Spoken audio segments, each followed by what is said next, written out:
Welcome to No Compromises, a peek into the mind of two old web devs who have seen some things. This is Joel. And this is Aaron.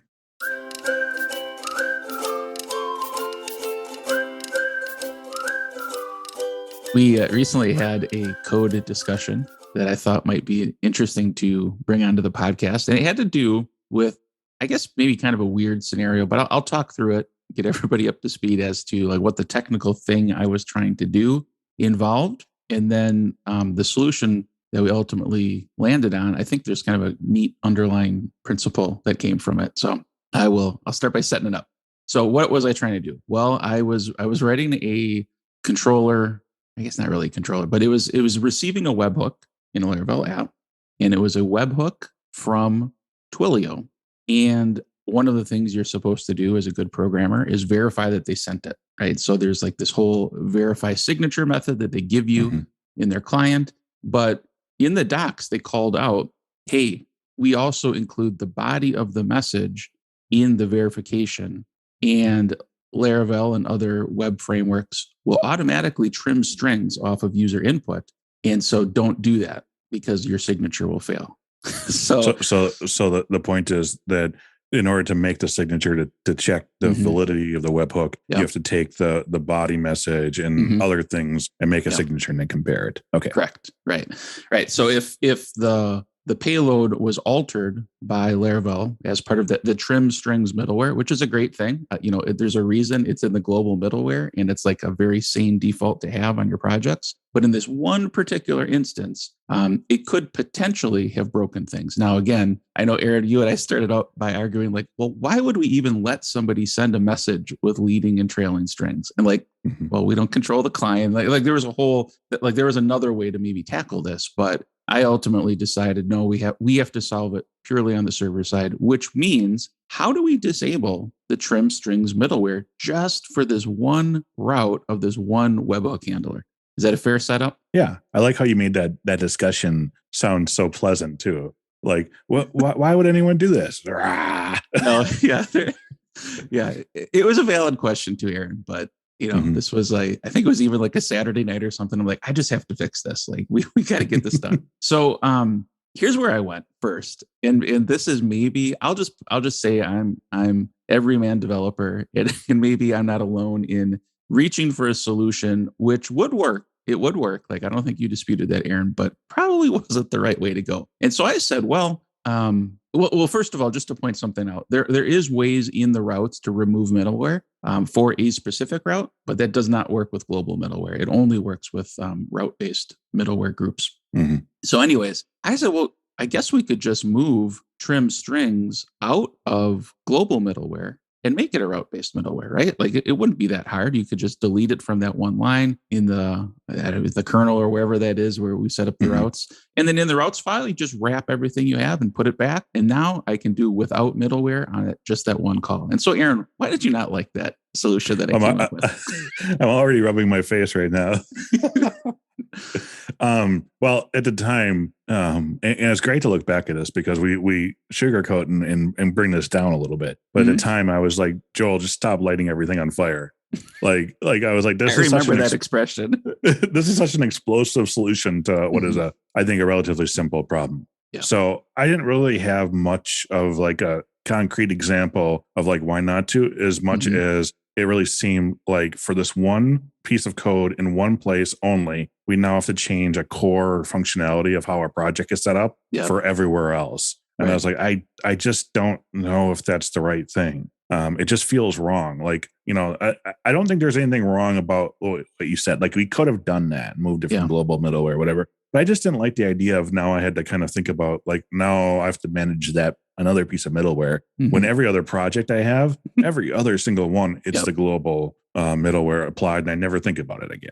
Yeah. And so like, it's not just the default for our projects, but it's the default for Laravel. So the more I thought about it, and after I disputed you, like, I'm not burning the world down or whatever, lighting it on fire, but like, who knows what's going to change in the next version of Laravel? And there's assumptions baked into things like the upgrade guide that you likely haven't messed with the global middleware. And so Right. you're right. It's one more thing to juggle now, but also something that could come back and bite you later when you're upgrading or or installing a package that assumes it's there or things like that. There's all sorts of other reasons. This was probably too broad of a fix for a very targeted need. Yeah. So one of the things I had remembered was I think the verify CSRF cookie middleware had Mm-hmm. some sort of property in it that says except for these routes, Yep. do this on everything. Mm-hmm. And so I'd kind of mentioned like it'd be nice if that middleware had this. I don't know if it does. Right. Or I mean the next best thing is I'm like, let's make our own middleware Mm-hmm. that is called this and put it in our own, app, Yep. and we'll make that the global middleware. And in there, we'll just check for our one route that we know, and we'll just get out of there early. Otherwise, we'll let the parent handle what it's going to handle. Yeah. And so when you said that, I'll be honest, my first reaction was like, well, this also feels like too broad of a solution. Like we're overriding a whole middleware just to do this one thing. And I was thinking of like the future upgrade ramifications. But then I looked at it and I noticed, so trim strings is a unique one of these global middleware because it puts a file in your app directory that allows you to override things like specific fields. So for example, it will not trim strings on a password or a password verify field for obvious reasons. Like you want those to be exactly what the person typed in. So I got excited. I'm like, oh, so I don't have to override the middleware.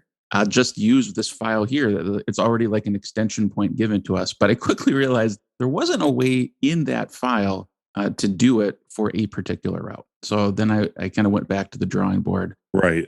Like if you would have put body in there or something like for body of message, it would have not trimmed all the bodies. Yeah, it would have been too broad. It wouldn't have been just that one route. Yeah. Okay.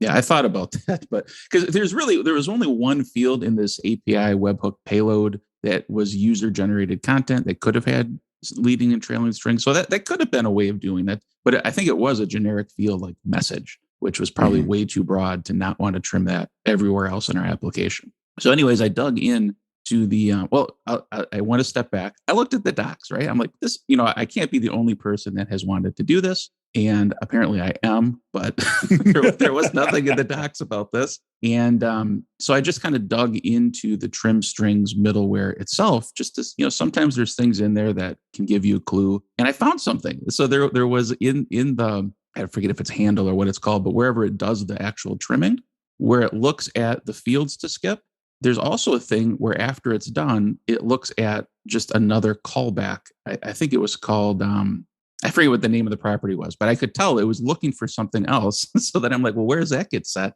And I stumbled upon a static method called skip when, which is on the trim strings middleware. And that's exactly what I needed. So that ended up being the solution. And then I made myself a note like, hey, I should submit a PR to put this in the docs for the next person, which might be me like 3 years from now that's looking for this. But it ended up being like it was a one line change in I think it was the route service provider. I can't remember. It's either app service provider or route service provider. Really anywhere you could have put it. Yeah, you could have put it anywhere. And then one small function, which looked at the route and said, return true when it's this route. And it worked. And I wrote tests and everything passed and end of story. But looking back, so first of all, Aaron, what did you think about the final solution? You agree that was the right Yeah, it's better. It's better than the one I came up with because I mean I didn't really like having to override, like I said, one either. But I just kind of reached there when I'm like that'd be as close as possible to the original solution. Extending a child class or whatever, then like pulling it out and putting it somewhere else. So I felt like that was closer. But I mean, your solution that you finally found there, I think is obviously even better because that's what it's designed for, I'm sure. And so I really like that. That's a good solution. So as an aside, I went and looked like when that method was added, because sometimes that'll give you a clue like, well, why was this created? And it was actually created, I think, for Livewire and Octane. So it was, there was these packages that needed a way to disable the trim strings middleware. I don't know why, but I'm sure it was a valid reason like mine. And so it was kind of created for that. And so maybe the thought was like a normal user wouldn't do this. So it didn't make its way into the docs, or it could have just been an oversight. It was like 8.43. So it wasn't like a major release of Laravel when it came out. It was, something that was added much after the big major release. So the principle, like I said, there's kind of an underlying principle here. And I think what I took away from this is to try to scope your solution properly. Don't make such a huge sweeping fix, even if it addresses the problem, try to make it more targeted to avoid unintended side effects. And then second is like to know what the framework gives you in terms of extension points so that you can leverage them and actually make a very targeted solution that the framework was designed for you to inject your own logic into places like this for these exact purposes. I think I wanted to add on two more principles. Oh, nice. I think that the third is that you have to pay attention. At least this is how it works for me, and I've seen it happen for Joel too. You have to pay attention to kind of how you feel about the solution too. Yes. Like the solution, if the solution feels like why would anyone ever, and like you're going to do something totally weird, and like you're just like I'm just going to do something totally strange, or if it feels overly clever. Like those are two signs that like maybe there's something different. And I would hazard to say you probably felt one of those two with your first solution. And then when you finally found the skip win, it didn't feel clever. It just felt like understood or deeper. Yeah. Like you have a deeper understanding of how you're solving it. And so that's the next thing is kind of pay attention to how you feel about your solution, because that'll usually be some sort of clue into whether this is the right thing to do or not. Yeah, well, and as proof that I felt that way with my first solution, I brought it to you and I'm like, hey, what do you think? Because I kind of knew it wasn't great, but I was hoping you had something better. And so that, you're right. I had that initial hesitation, even though I came up with the solution. It's like, this isn't quite right. And then the fourth thing to kind of pull out of this too, as another example, is as a code reviewer or as a partner in a project, it's perfectly great to ask, like, what do you think about the solution? So that was a good step, Joel. And then I gave a solution. It doesn't mean that my solution was right. Yeah. And I think we found that here too, which is to say that you're like, so I had a solution. Yours was maybe better, but I ended up coming back with my best solution. And so not only as a reviewer, we have to understand that sometimes when we give reviews, don't be upset or offended if the receiver like takes your review and then makes it into something better. That's what they're supposed to do. It's all about the code. Yep. And then second of all, as the person who's getting the review, don't always just blindly follow the solution of someone else, because it takes. Joel and I have worked together long enough now that he knew that my example of a solution wasn't necessarily the exact implementation either. I was like, you could do something like this, but that didn't mean do that. It was more like a shorthand to, you see how my mind went to this solution? Put your mind there too, and you'll come up with the right solution.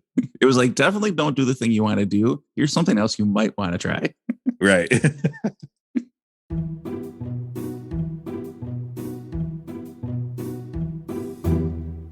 It was recently, it was kind of like end of the year financial accounting stuff I was doing.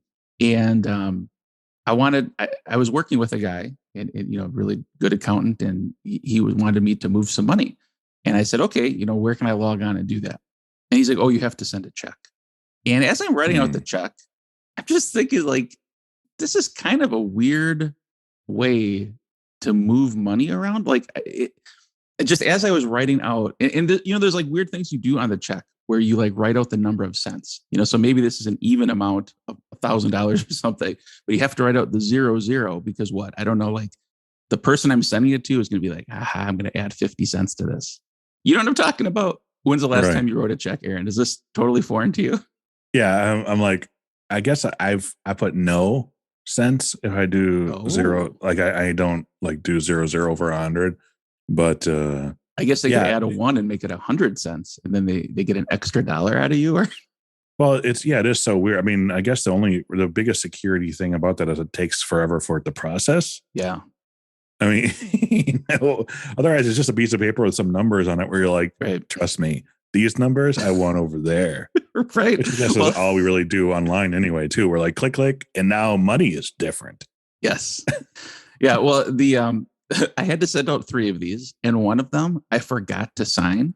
So like I got an email back from the guy, and he's like, "Hey, you have to sign it." And I'm like, "Is there any way I can like just because there was like a deadline approaching, and I don't want to wait another 3+ days for it to go through the mail." But that's what I ended up doing because no, there was no way to alter it once it went out. So it just seemed kind of goofy to me. And related to that, my dad has a friend who refuses to use any sort of credit cards or online payments and only pays with checks because he thinks it's more secure. And I'm like, in what universe is like a piece of paper that's like being put in a box and going through a bunch of other places and ending up on somebody's desk. Like, how is that more secure than a credit card or an online payment? But not an argument that I wanted to have. I mean, or don't get me started on people that, like, when you're in a grocery store are like, yes, let's write out a check. Like, remember when we went cards went from like swiping to then being a chip reader? Yep. You're like, oh, it's going to take 6 more seconds. Right. No, not when someone's writing a check, or especially the people that won't finish the check until they put it in their ledger as well, in their checkbook. And they're like doing math. I'm like, I'll pay. Just let me out of here. Yeah. Like I can't. What are you doing? And then my favorite part then is like they give them the check, it runs through the machine and immediately withdraws it or whatever it does, and then they hand the check back to them. But like, here you go. What was the point? Just give them a card. Yeah, I'm with you on that. Do you have a Laravel SaaS that maybe you need a little help looking at your architecture choices and moving to the next level? That's something we enjoy helping out with. If you head over to nocompromises.io, you can schedule a free 30-minute call and see how we can help.